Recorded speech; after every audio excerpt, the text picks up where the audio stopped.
long week. And I said to you last 2 weeks that we're not feeding you today because we're talking about fat. I have my mic. You may want to move the mic. Okay. All right. I have the mic. All right. So this is the last one. We're going to do a little bit of review, but this is the first time we're going to talk about food. We've never actually really talked about food, and we've done 6 weeks of talking about dieting. So today we're going to talk about food, and the big thing is to eat whole foods. I mean, you'd think that that wouldn't be a hard thing, but as you'll see, it's very difficult to do. Now, we have people out there telling us to eat low fat, and then there's other doctors out there telling us to eat low carb. And then there's some people saying, no, you need plant-based, has to be vegan. And then others that say, no, it's animal-based, it needs to be paleo. And then you have the two main doctors out there, Atkins, it's got to be animal and it's got to be fat. And then you have Ornish saying, no, it has to have no fat and it has to have no animal. And so it looks like we're in direct contradiction. But what I'm going to show you is even these two main docs have about 8 things they all agree on. And we're going to talk about eating those things. Number 1 is in Genesis 1:29, God said, behold, I've given you every green plant bearing seed, and every tree in which there's fruit bearing seed. It shall be food for you. I did a webinar this afternoon on nutrigenomics and talking about vitamin C, and people go, oh my goodness, how am I going to eat all that stuff? Just do this. Just do this. Just eat whole foods like God made them. And it would be amazing how our bodies will function when we do that. So that's the number 1 thing, eat whole foods. 1 cup of spinach is 7 calories. 7 calories. 7 calories. It's 1 cup, a bowl, it's all leafy and fluffy. And it's 7 calories, 1/2 of 1% of the calories you need all day. Not even 1%. And look at the nutrients in it. It has 54% of vitamin A, 15% of B vitamin folate, 120% of vitamin K in 1 little 7 calorie. You can sit down today and start eating spinach. And don't stop eating spinach for the next 3 months, and you'll lose weight. Eat continually. Never stop eating. Just keep chewing on spinach. Well, I don't recommend that, but you could. You could do that. And then vitamin C, 9% vitamin C, and you're getting 1/2 of 1% of the calories you need. All right, and magnesium, 5.5%. Second thing we're going to eat, and that is cruciferous vegetables. I try and eat them every day. I can go for a month or 2 and not eat them, because I forget. But they're really pretty tasty. They have something called isothiocyanates, and it's a phase 2 enzyme. When you eat something toxic, it goes to your liver, and your liver goes, oh my goodness, what am I going to do with this? And it detoxifies it in 1 stage. And then it's still sitting there being toxic. And you got to detoxify it 1 more time to get that junk out of your body. And that enzyme that does that uses the sulfur compounds that are in cruciferous vegetables to make glutathione. Glutathione is the 1 main antioxidant in your body that you make. And what this does, these cruciferous vegetables help you make this antioxidant that keeps you from rusting on the inside. You leave a car out here on Padre Island for about 5 days and it turns to rust. You build something with metal and it turns to rust. That's oxidation out there. That same stuff happens in here. We end up rusting. And so this is what you have to choose from. 1/2 cup is 15 calories. We're adding up your calories for the day, and now you're at 5 and 7. You're at 12 calories, or 15 and 7, so you're at 22 calories. 22 calories. This is your second food. Look at all these things you have to choose from. I really do like cauliflower, and I've had cauliflower mashed potatoes. Go to the restaurant, they smash it up and put garlic and butter in it, and it tastes like potatoes. And then, Pastor, you were talking, weren't you, about the cauliflower crust pizza? Was that you? No? Yeah? Maybe not. Okay, you should eat a cauliflower crust pizza. You can actually use this so many ways. But all of these things, people talk about no flavor in foods. Man, bite on a radish. They're flavorful. These things add flavor to your food. 15 calories. We're at 22 calories now. And besides losing weight, eating these really low-calorie foods, they save your life. This is a study looking at cancer cells with this indole 3-carbinol. That's the stuff that's in there. And you can see the more of this cruciferous vegetable you eat, the lower the incidence of cancer. It's quite amazing. Here's another one, sulforaphane. Sulforaphane is an amazing compound you get in these sulfury kind of foods that are these different cruciferous vegetables. So you can see this too. This is effect on cell cancer lines. The more of this you get, it gets down to the point where there's no cancer at all when you're eating sulforaphane. And then you can make it look nice. This is a Brussels sprout. And, I used to do classes on garnishing to make food fun. And one time I had 100 principals and superintendents of a school, and they were like little kids making all this little stuff. They got so excited about it.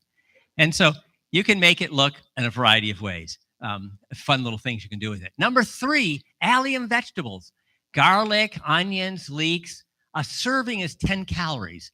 We're at 32 calories. That's about 1 candy kiss. And you've had 3 things already. And so what does garlic and leeks do? Garlic's been used for 4,000 years as a medicine. One little clove does it. I always wondered how much you can get. You need 1 clove, but how much can you actually get in your diet? So I had my students, and I always feed my students, and so I gave them a spaghetti with a cup of spaghetti sauce, and they said, this is pretty bland. They didn't know what I was doing, but I put 1 clove in there. And they said, it tastes a little better. I don't know what it is. I put 3 cloves in there per cup, 3 cloves per cup, and they went, oh, that tastes really good. It's garlic. So I thought, why not? I put 20 cloves of garlic per cup. And I gave it to the students. They took a bite and they went, hot, hot. I said, that's too much. 20 cloves of garlic, it's a little bit too much. But you can get 1 or 2 into a cup of, you can get Prego at the store and then go home and chop up some garlic and put it in there. And you can get your garlic for the day and your Prego sauce tastes better. So this is a little study. It's in a test tube. It's looking at aged garlic at various levels. And so the more of this garlic that you ate, the less was the incidence of cancer. These cells just died away with garlic. We have a friend of ours. He's a alternate care doc in Chicago. And he just believes it's the number 1 thing you can do. If you're going to do one thing to save your life and make you healthy, it's eat garlic. And so my wife hates it because I eat it. And so I breathe on her then. And she goes, you've been eating garlic. Yes, I have. And so you can also, these things, all of these allium vegetables just add flavor to something, And so again, you can add them to sauces, put them in things, and you can make them look fun. With my students, we used to try and come up with fun ways to make food look different. All right, we're on number 4 now. A half a cup of strawberries is 31 calories. We have made it to 50 calories, and we've already had 4 foods. You could stop eating now, and you'd be done. But berries are amazingly wonderful. I've got so much information, but I don't have time, so I just have this one thing I want to say. This is a study that talks about esophageal cancer in little mice and what berries do, and they practically eliminate, this kind of cancer from your body if you just eat berries. All right? You can serve them in a bowl, make a topping out of them. I always put them in a puree and make a puree, or you can turn them into mice. And you can just still enjoy eating the fun little mice. All right, number 6, herbs and spices. 1 serving is 4 calories. Now we're up to 54 calories. And you're having the most tasty, delicious foods you can have by eating these foods. And so herbs and spices, this is about rosemary. It's an antioxidant. And I want to show you a study that a friend of mine did that I wouldn't have believed it if it wasn't him who did it. He gave a cancer-causing agent to this little mouse, and lo and behold, they all got cancer. And then he gave them 1.2 milligrams of rosemary, and it cut the cancer in half. And then he gave them 3.6 milligrams of rosemary, and the cancer couldn't even get started. It's incredible. All of these things I've talked to you, we can go a whole day and have toast and jelly and coffee in the morning and a burger and fries in the afternoon and have a nice big steak and mashed potatoes and 3 little green beans on our plate and never get any of this stuff. But if we aim for this, I mean, people say, oh, I can't eat. I'm on a diet. I can't eat this. I can't eat that. Look for these. Aim for these things. Try and get all of these things in your diet every day. It's not easy. You know, you have to leave some other things out just to get all these things in. So that's rosemary. And then turmeric is probably the most interesting one to me. It's 28% of curry powder. And it has this thing called curcumin in it. Curcumin, I think, could end up being the most anti-canceriogenic compound on the planet. It's just amazing the studies that have been done. And I just want to show you one study that was done. So here's the placebo. And so they gave these little nude mice. Why they were nude, I don't know. I've never seen a mouse with clothes on. And so, but these are, I'm just kidding. These are nude mice. They don't have any fur, actually. That's what it is. Okay, whatever. They gave the cancer-causing agent with a placebo, and about 95% of them got cancer. And then they gave them Taxol. That's a drug. It's an anti-cancer drug. And sure enough, it dropped it down to about 75%. But then they gave these little nude mice curcumin from turmeric, and it cut cancer rates down to 50%. And then they gave the turmeric with the Taxol, which is a wonderful thing, and it cut the cancer rate down to 20. To 20. That's amazing. So there's so many things. All of these things I just talked to you about are low calorie. They really don't have any calories in them. And they have all these amazing medical benefits if we would just eat them. But I'm telling you, you can go a whole day and never hit a single one of those things I just talked about. You can go for weeks without eating them unless you're really thinking about it. Nuts. 1/2 cup is 150 calories, or 1/4 cup. Now, the thing is of all things, I recommend people eat nuts too, because they make you happy and they make you full. I mean, I can sit down to an Asian meal with rice and I can eat 1 pound, 2 pounds, 5 pounds, 10 pounds. I get up and 5 minutes later, I'm hungry because all that stuff just goes away. But when you eat things that are solid like this, they don't. And so we were at 55 calories. You add this to it, now you're at 200. Okay. Nuts have a lot of calories, but they have a lot of satiety in them too. They make you full. They lower risk for heart disease. They lower the LDL, the bad cholesterol. They're full of fiber and healthy oils and antioxidants and amino acids. So nuts, I think, are wonderful. You can't see this, so I'm going to tell you what these are on the side. This is a 20-year study from Harvard. They looked at 20 years. What are the foods associated with gaining weight? And what are the foods associated with losing weight? And what they found was, you want to gain weight, eat potato chips, eat French fries, eat processed meats. Then you get down here, these are the ones that made you lose weight. Well, as expected, vegetables, fruits, yogurt, whole grains. You know, the number one food associated with weight loss in a 20-year study with Harvard was nuts. That's nuts, isn't it? I mean, it's full of fat. But the fat makes you full, makes you happy. And the other thing down here, this green line, is yogurt. Yogurt was associated with weight loss. 20 years of looking at people trying to lose weight, and that's what they found. Now, I have not told you not to eat anything yet. This is the first time 6 weeks, and I haven't talked about not eating anything. The only thing I don't want you to do is eat the American diet. That's it. That's one thing. Just don't eat like everybody else does. And you'll be healthy, you'll be skinny, and you'll live for 120 years. 120 years? Is that bad? Oh, how long do you want to live? Okay, she wants to live to 93. Well, whatever Jeanette wants to live to, that's as long as she's going to go on this diet. And so, finally, something not to eat. The standard, the SAD diet. The one that makes us fat and sad. This is the diet. 55% of the American diet is highly processed food. You know, I was here in Semana Santa, And I walked down the beach. There's tens of thousands, thousands and thousands. I went up to the end of the island, and I drove north from there. And I went for 2.5 miles. And there was a car. It was jammed full of people. And there wasn't one piece of food on the whole island. It was chips and cookies and crackers and hot dogs and white buns and sodas and sugary drinks and beer and all this stuff. There's no food there. They spent the whole day not eating food.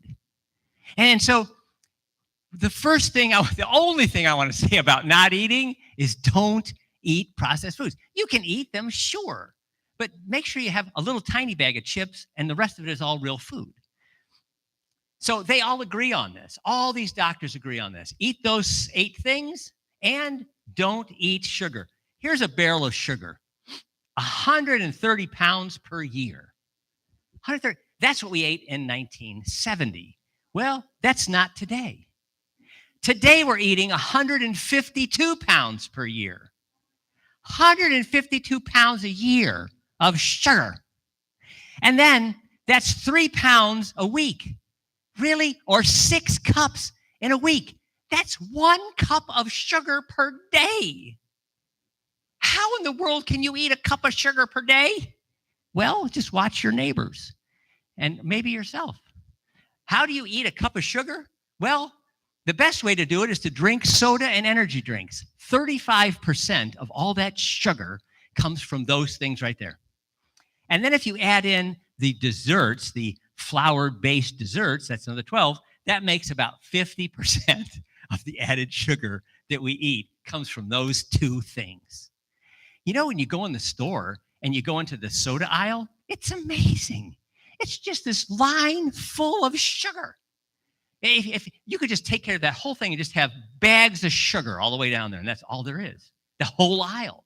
Then you go to the aisle next to it, and it's all the chips and cookies. That's all sugar too. And so it's the one big sugar aisle you should never walk down. Just avoid it. And if they don't have the 2 things in the same aisle, many times they do, just avoid that aisle. Why go down the aisle? And so how do we eat a cup, 7 ounces of sugar a day? Well, this is how we do it right here. And then we do it this way. This is a little Mountain Dew. It has 10 teaspoons of sugar. That is almost a half of a cup right there. It's between 1/4 and 1/2 of a cup of the sugar you get in one big Mountain Dew. So what do you think of that, Scott? You going to stop drinking Mountain Dew? You don't drink Mountain Dew, do you? No, I didn't think so. Yeah, I know the way you eat, so I know you don't. And then here's Nestle's Quick. It has 10 teaspoons of sugar in that little glass. You drink the whole thing, and it has 5, 10, 15, 20. So here we are again. This has close to between 1/4 and 1/2 a cup of sugar. You know, we've been talking about dieting, and I haven't talked about once not eating something. Not once. All the things we went through. And basically, it's not one thing not to eat. It's to not eat the processed stuff. And can you eat sugar? Sure. You know, have a teaspoon in your coffee. You know, make iced tea and put a teaspoon in there. Have some sugar. Fine. But don't eat a cup of it a day. A cup of sugar a day. Instead, choose your sugar from the company it keeps. Try and eat sugary foods that this has sugar in it. Half a cup of berries, but it's got protein, and half of the carbohydrate is fiber in there. So it's got 13 grams of carbs. Over half of those carbs are fiber. So choose your sugar wisely. Now, what do you get when you eat a bunch of sugar? Does fat cause heart disease? Well, no. This is the bad cholesterol. As sugar goes from 5 to 10 to 20 to 25% of your diet, then you look at this. This is the bad cholesterol. The LDL goes up. Oh, that's interesting. So sugar makes your heart, yep, it's what's causing the heart attack. What about the good cholesterol, HDL? It goes from 58 down to 47. The more sugar you eat, the worse your heart is. And then looking at cardiovascular disease, here's the people that ate less than 7%. And this is the group up here that ate 25% of their diet as sugar. 25% of their diet as sugar. That's a lot. If you think about it, you sit down to a meal and you have like 5 ounces of meat, 4 or 5 ounces of potato, and a couple ounces, you have about a pound. We're like a lion. We sit down to eat, and we eat a pound of food. 3 times a day, that's 3 pounds of food. This person, eating 25% of their calorie, is getting closer to 3/4 of a pound of sugar in their diet every day. That's kind of amazing. And then when you're getting a heart attack, you're also losing potassium. The more added sugar, the less potassium, and it's one of the main nutrients in our diet we're not getting enough of. And the worst thing about it, you eat a bunch of sugar, your blood sugar goes way up, and then all of a sudden the sugar's gone, and your blood sugar goes way down, and you feel horrible, and then you eat again, and it keeps going like that. So the problem with added sugar. What can you do? Monk fruit, stevia, erythritol, I think is fine. There's combinations. Truvia is in the store. It's erythritol and stevia, or it's erythritol, and sometimes it goes with monk fruit too. Not preferred are aspartame, neotame, sucralose, saccharin, all the ones that are generally out there. So now, today, we're going to end today with fasting. Oh, no, fasting. Yeah, but this isn't a drudgery necessarily, but look what God says. If you want to know about fasting, read Isaiah 58. Is this not the fast that I've chosen? I wonder what this fast is going to do. To loose the bonds of wickedness. Well, I like that. I like to get rid of wickedness. And to undo the straps of the yoke. Man, I've been trying to get rid of yokes for a long time. I don't like wearing yokes. And to let the oppressed go free. Man, is that what fasting does? Yes. And to break every yoke. And then this is the most amazing part. Then your light will break forth like the dawn, and your recovery will speedily spring forth. Fasting actually helps us be healthy. And I don't have a lot of time to talk about it, but maybe we'll do a class on this by itself later. But this is from University of Glasgow. It was done in 2018. And they took 6 studies of intermittent alternate day fasting. None of these things are saying don't eat. None of them. They're talking about not eating as much periodically. So you don't have to, I've been on a diet for 20 years and I never am full. I've been starving for 20 years. It's so horrible, I just can't do it. Well, in these things, you can eat all you want certain days. And then sometimes you don't eat as much. So the nice thing about this, and this is just a meta-analysis that shows that this 0 shows it's doing nothing. This shows you're gaining weight, and this shows you're losing weight. And it shows very consistently that people on these intermittent fasts end up losing weight. So this is an 8-hour time-restricted fast. It's really not a fast. It's just changing the times of the day that you eat. You can eat all you want, just at certain times. And so 12 weeks, these people ate from 10 in the morning till 6 at night. They shrunk their eating period down to 8 hours. That's good. Has all kinds of benefits. Shrink it to 6, it's even better. Generally, I try and eat in 4 because I'll get up and I'll have lunch at 12 and I'll just pig out, and then I'm hungry again at 4 or 5 and I'll eat again. And that's it. I eat 2 meals. I have one young lady in my class that has gotten into the habit of having one big meal at 4 o'clock every day. And she's done it for years. And she's kept her weight. She just eats one, she just has one big, happy, healthy meal, and she goes on. So this is what happened. This is the beginning of the study. And this is weight loss, 1 pound, 2 pound, 1 week, 2 weeks, 3 weeks, 4 weeks, without even trying to lose weight, just restricting the time that you eat. It's so good for us to say no to our old nature. Just say no. If your old nature says, I think I want that $1,000 jewelry, I'm just going to take it out of the store. You go, that's a bad idea. Bad nature, don't do that. And then your nature says, well, I just want to eat ice cream all day long and every day and anytime I want. And, well, that's not good either because that'll kill you eventually. And so this is just saying no to your body after whatever time, 6 o'clock, until you eat again the next morning at 11. So it's like you're telling your body no for like 2 hours. Poor us. We just have to just go without eating for 2 hours. I don't know if I can handle it. We talked about it last week that when a craving comes, they don't last. They just go. They don't last for months and days or hours. They come and then they go. So what do you get when you fast? you get better brain function. I wish I could just talk about that. There's so many studies about making your brain function better just by cutting down the amount of hours you eat in a day. Eat the same amount of food. Just eat it in a 6 or 8 hour period. It reduces oxidative damage. You don't rust as much. It promotes weight loss. It regulates your cell energy metabolism, prevents cancer. That's kind of amazing. Improves your heart function and reduces diabetes. Man, in all this, it doesn't cost a thing. It actually saves you money because you're not buying food. What an amazing thing. All the money you're saving, you can bring up and give to me, and I will. No, I'm just kidding. All that money that you're not spending. All right. So here's what we talked about in this class. Just to review this, the first week we talked about nothing but changing the dining environment. If we just have smaller plates, smaller glasses, smaller spoons, we will eat less. Make everything smaller. And then visual cues that tell us when we're done. We talked about portion size, eating smaller candy bars. When the candy bar is gone, it tells you you're done. So have a smaller candy bar, you get done sooner, and your body's fine because you ate the whole thing. So visual cues, visual pictures. This also helps when you're eating in a smaller bowl.